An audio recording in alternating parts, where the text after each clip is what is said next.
కర్ణాటకలోని కూర్గ్ జిల్లా మడికేరిలో ఉన్న చారిత్రక ఓంకారేశ్వర దేవాలయ చరిత్ర మీకు తెలియాలంటే ఈ వీడియో స్కిప్ చేయకుండా చివరి వరకు చూసేసేయండి. 18వ శతాబ్దంలో లింగరాజేంద్ర అనే రాజు ఈ ఆలయాన్ని నిర్మించారంటండోయ్. ఈ ఆలయం ఇండో సరసినిక్ శైలిలో నిర్మించబడింది. అంటే నాకు కూడా నోరు తిరగట్లేదు.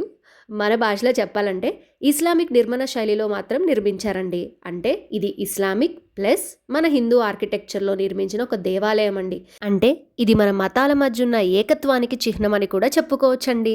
ఈ ఆలయ నిర్మాణం వెనుకున్న ఒక ఆసక్తికరమైన కథ మీతో నేను ఇప్పుడు పంచుకోబోతున్నాను.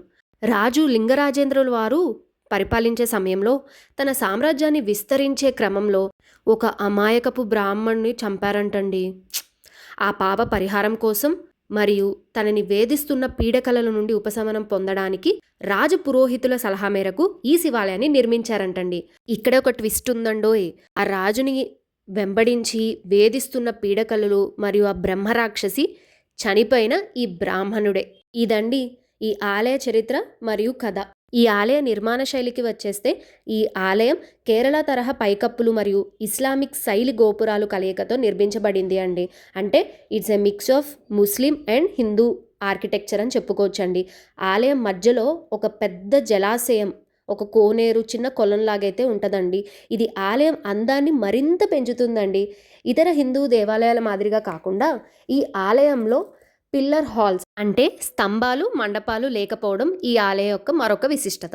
ఆలయ విశేషాల్లోకి వెళ్ళిపోతే ఈ ఆలయంలో ఉన్న శివలింగాన్ని కాశీ నుంచి తెచ్చి ప్రతిష్ఠించారంటండి. ఆలయ గర్భగుడిపై ఉన్న గోపురం ముస్లిం నిర్మాణ శైలిని పోలి ఉంటుంది. అయితే లోపలి భాగం మాత్రం హిందూ సాంప్రదాయ పద్ధతిలో ఉంటుందండి.